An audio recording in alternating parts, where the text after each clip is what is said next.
Viking Age is usually told through stories of raids on monasteries, dragon-proud ships striking terror into coastal villages, and chests full of stolen silver. But beyond the popular image lies a series of battles, fierce, forgotten, and decisive, that shaped the political map of Europe. These were not random raids. They were military campaigns, sometimes fought by armies larger and more organized than those of the kingdoms they invaded. By the late 8th and 9th centuries, Europe was fractured. Charlemagne's empire was splintering.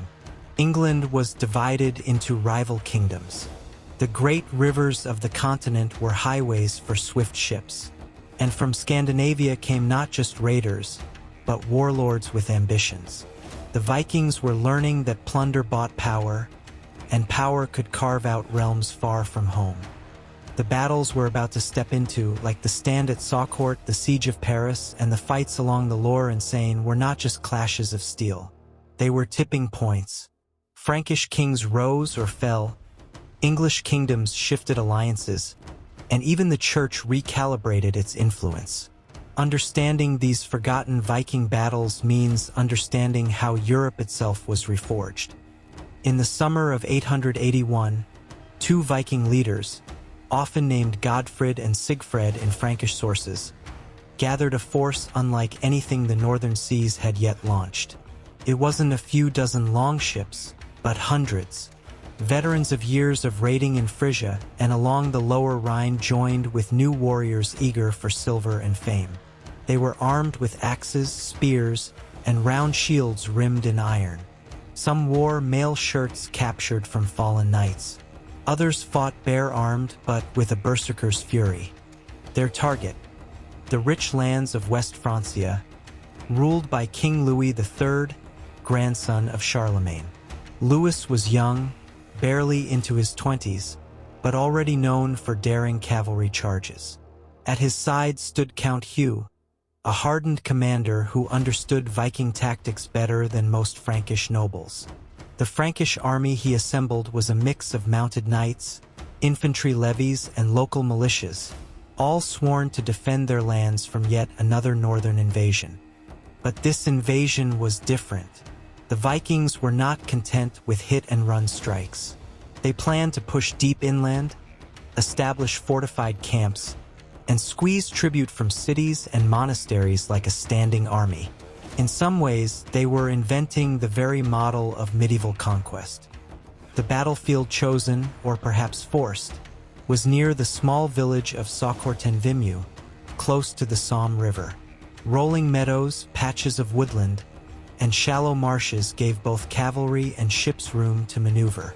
Scouts from both sides watched each other for days, reporting the size of the enemy columns. Tension built like a drawn bowstring. Louis knew he couldn't allow the Vikings to slip away as they had so many times before.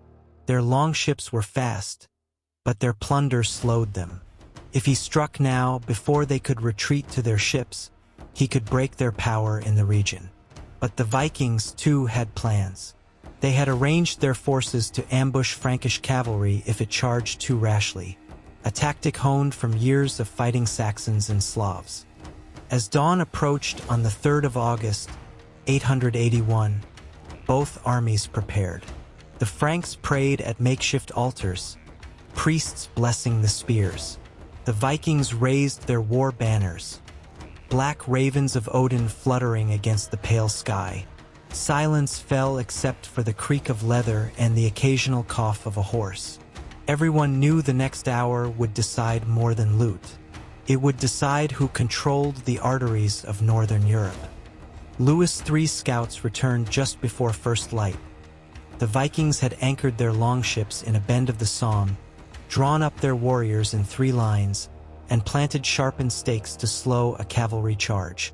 At the center stood their war leaders, Godfred's banner on the right, Sigfred's on the left, a wolf's head pennant fluttering between them. Drums beat a slow, steady rhythm that carried across the mist. The young Frankish king studied the ground. He saw what the Vikings had done. Stakes in the soft earth, shallow pits disguised with brush, the river at their back. He also saw their weakness. If he could pin them against the bank and drive a wedge through the center before their longships could evacuate them, the entire force might be destroyed. He ordered his mounted nobles to dismount.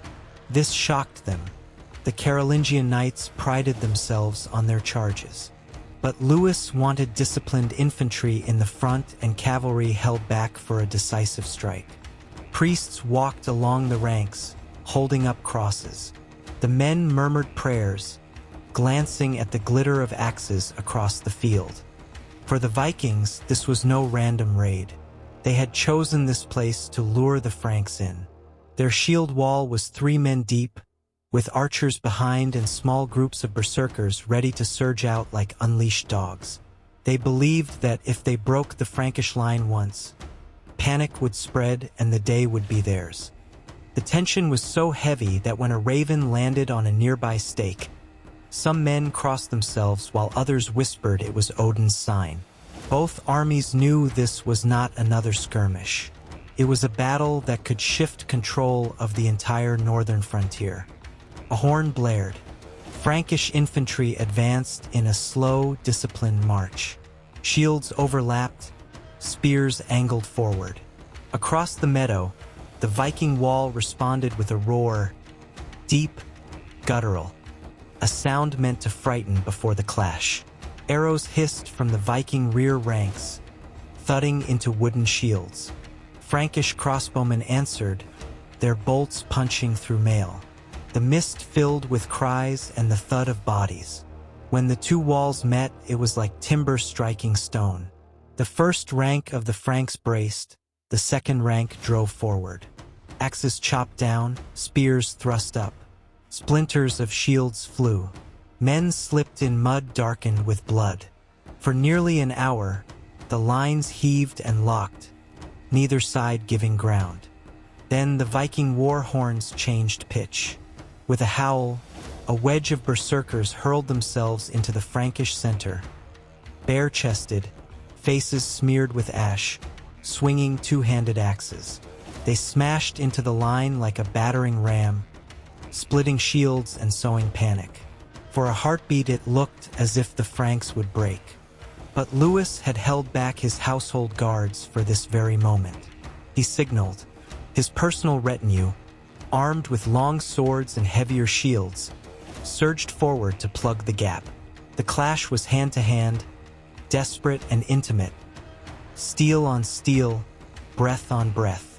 The berserkers fell one by one, tripped, stabbed, crushed underfoot. Their wedge dissolved. Now Louis gave the order his nobles had been waiting for. The mounted knights, fresh and eager, wheeled around the flanks. Trumpets blared. Hoofs thundered across the damp ground, kicking up clods of earth. They crashed into the Viking right, where Sigfred's men were already wavering. Lances broke through shields. Horses trampled those who fell. Caught between the hammer of cavalry and the anvil of Frankish infantry, the Viking formation began to buckle. First one banner toppled, then another. Men tried to run to the riverbank, only to find their own sharpened stakes blocking escape. Panic spread. Longships that had seemed like lifelines became traps as hundreds tried to reach them at once. Arrows from Frankish archers cut down swimmers. Some ships capsized under the crush of men. Godfrid tried to rally a rear guard but was cut off. Frankish swordsmen surrounded him, and he fell beneath a forest of spears. By midday, the meadow of Saucourt was a graveyard. The Vikings lost thousands. The Franks counted their dead by hundreds. The dragon-prowed ships that had once glided up the Somme now drifted, empty or burning, downriver. When the fighting at Saucourt ended, the field was silent except for the moans of the wounded and the crackle of burning ships. King Louis III rode among the bodies with his captains, stunned at the scale of the victory. This was not just another repelled raid.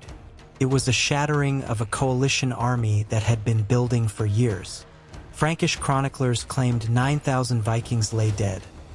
a number almost certainly inflated but revealing the impact this clash had on the medieval imagination. The news spread along the rivers faster than any messenger. In Frisia, Danish war bands melted back to their ships.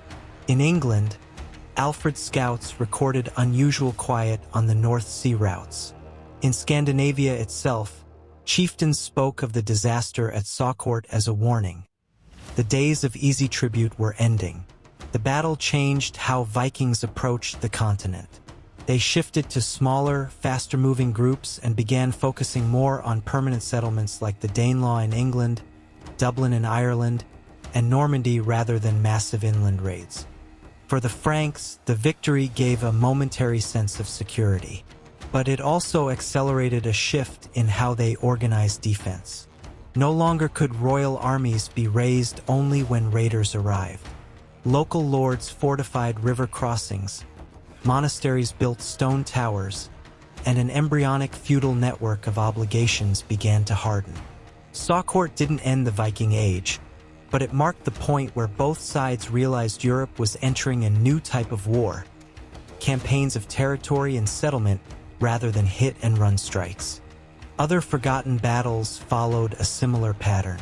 The stand at Leuven in 891, where another Carolingian army inflicted a crushing defeat on a Viking force. The defense of Paris in 885 to 886, where the city's walls and heroic leaders like Count Odo held off a massive siege. Each of these clashes chipped away at the image of the invincible Northmen and forced both sides to evolve. Out of these struggles would emerge the medieval kingdoms we recognize today. A stronger West Francia that would become France, a consolidated England under Alfred and his successors, and Scandinavian realms that began to centralize under kings who looked south not as raiders but as rulers. If you picture the Viking Age as only burning monasteries and terrified monks, you miss its true pivot points. It was on fog-draped riverbanks and in muddy meadows, at Saucourt, Leuven, Paris, that the future of Europe was hammered out with sword and axe. These were the battles where raids became wars, and where kingdoms learned to fight back. Even now, their echoes are around us. The very borders of modern France, the rise of Normandy, the fusion of Norse and Frankish culture, all trace back to these confrontations. They were forgotten not because they were minor, but because later historians preferred grand narratives to messy, bloody turning points. But when you stand on the banks of the Somme or the Seine today, you're standing on ground where Europe was remade.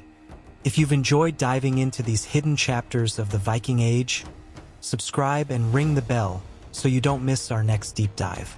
In the next episode,